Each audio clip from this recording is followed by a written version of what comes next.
Hi, I'm Kevin Orman, the Master of Self-Leadership. Welcome to Leadership U. Today we'll be talking about how improving your self-leadership will help you to have a much more successful life.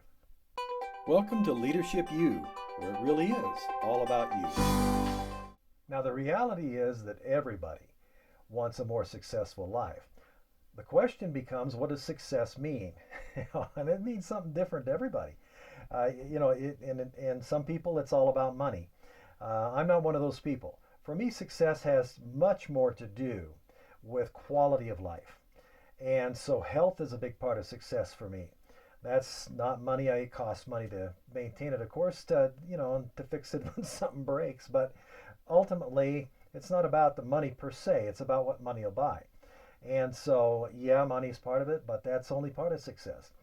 Having great relationships, that's really critical for success in my mind. So critical, in fact, that I've invested a lot of time and energy in that one. And it pays off, and it is paying off. And I think it's really important to recognize that. Um, it's going to vary for everybody. And so, step one, of course, for you, for me, for all of us, is to decide what success means for yourself, for me, in my case. And so, I have to make that decision. And you have to make that decision for you. And it's not my place to tell you what that decision should be or that your decision is wrong. As long as it's legal, moral, and ethical, I don't have any concern about what that means for you. Likewise, for myself, must be legal, moral, and ethical. But beyond that, I'm not that concerned about it in terms of other than what is it for me and then making that definition. So part of success for me is helping people like you. Part of success for me is making it all work better. Now, I wasn't always that way. I was pretty self involved and I had a pretty narrow definition of success um, early on in my life. A lot of reasons. I came from a childhood that was rough, and there were a lot of things that I did not have. There were a lot of things that I wanted that I couldn't have. And, and there were times when I didn't have clothing.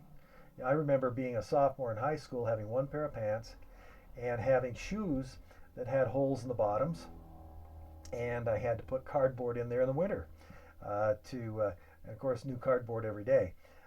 Back then, cardboard was a little easier to come by than it is today, and so that really wasn't a difficult thing to do in terms of managing that.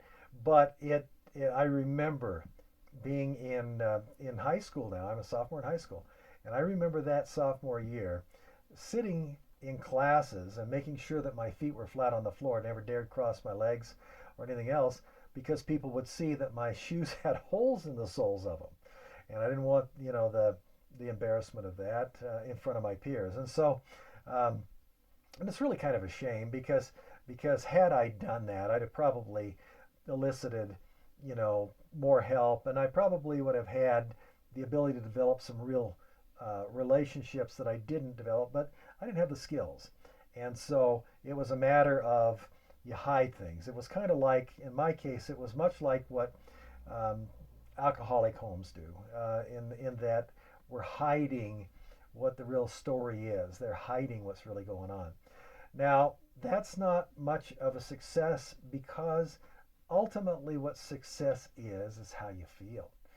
You want to feel successful. You want to feel good. Now, part of that, and a huge part of that, is deciding that you're going to do that and deciding that that's what you want, deciding that you're willing to pay that price to feel good. So it is a choice at that level. But beyond that, then, that choice of feeling successful is going to breed other actions and other decisions. As that successful feeling is there, then what happens is your whole appearance changes. Your body language is so different that it attracts rather than repels people, and it attracts the right kind of people. And in fact, almost inoculates you against the wrong kind of people in many ways. And it does tend to repel those people, which is good because until they make that decision themselves, all they're going to do is drag you down in most cases. And I'm sorry, but my happiness and my success is too important to me to allow somebody else to steal the dreams and to tell me I can't do it, how would they know? What they're really saying when they say you can't do something is they're saying, I don't believe I could do it, therefore I don't believe you could do it. Well, I don't care really what you believe. That's your business, not mine. It's just like your opinion of me is none of my business. It's yours. It's your opinion, not mine. My opinion of me has everything to do with my business. Now, a lot of these are attitudes. Leadership is so much about attitude. It is so much about integrity. Now, integrity is another issue. Integrity is kind of what we look at. Authenticity, that's something you hear a lot about. Here's the reality of that.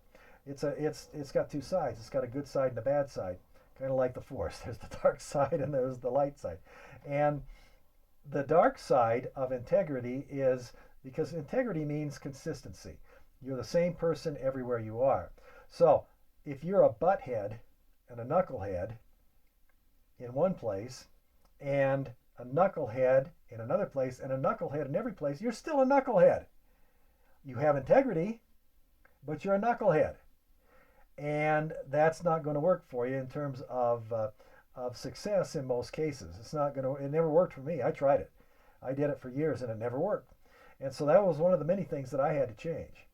And so yeah, okay, I had integrity. I always tell people that I don't lie. The reason I don't lie is my memory is too bad. Because once you lie, you've got to remember that lie for the rest of your life, so that every time something comes up, you can be consistent with that lie. My memory isn't that good, and I've got a good memory, but it's not that good. And so as a result, if I tell you the truth, then I don't have to remember what I said. And that's part of integrity. Now, if I'm a knucklehead and do that, I'm still a knucklehead. But integrity that we really would like to have, and as self-leaders and leaders of others that we really need to have, that integrity means that I am a good, value-driven and good values-driven person everywhere I am. In my own personal life, in my own head, and in my interactions with everybody, whether it's my family, whether it's my coworkers, whether it's clients, whether it's a group of 20,000 people, whether it's one-on-one, it doesn't matter. I'm the same person everywhere. The good news about that is I only have one set of parameters that I have to work on and improve. And that's the one that I show to everybody. Now that's integrity. And that is transparency. And that is all those things that good leaders are. Because a good leader, that goodness radiates from within them. And that's what you feel. Remember, leadership is not seen, it's felt. Leadership's like the wind. You see the effects of it, but you don't see the wind itself. The same is true with leadership. You don't see leadership itself. You see the effects of leadership. And so that's really the key to making this all work. So at the end of the day, what we're really talking about is developing the right values, the right core principles. Great leaders have that. I'm just reading a book about Ronald Reagan, and whether you liked Ronald Reagan or not doesn't matter. What you have to admire about Ronald Reagan are two things. Number one, he knew what his values were, and he made all his decisions by those. He stuck by those. His strategies were based on those, and that's crucial. The number two thing about Reagan that you've got to admire is his ability to communicate from that place and connect with people in the process. And he was one of the very best we've seen. In the 20th century, there were probably two that were the top at that. Reagan was one, Winston Churchill was the other. And the closest third place that I can think of is John Kennedy. He had charisma and was able to do that. Again, whether or not you agree with any of those individuals and their values is not the relevant issue. So that's Leadership U for today. And we want to make sure that we understand that that is what is going to get us that success that we're after. So have a great one, and we'll see you on the flip side.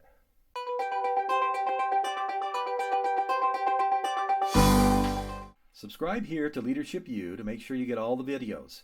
Also, you can watch more videos from here, including 2 that I've shown, my speaker reel, and also one I call Leadership Elephants in You. Also from here, you can go ahead and then get to my website to find out more about my speaking, books, and other things. Have a great day. See you on the flip side.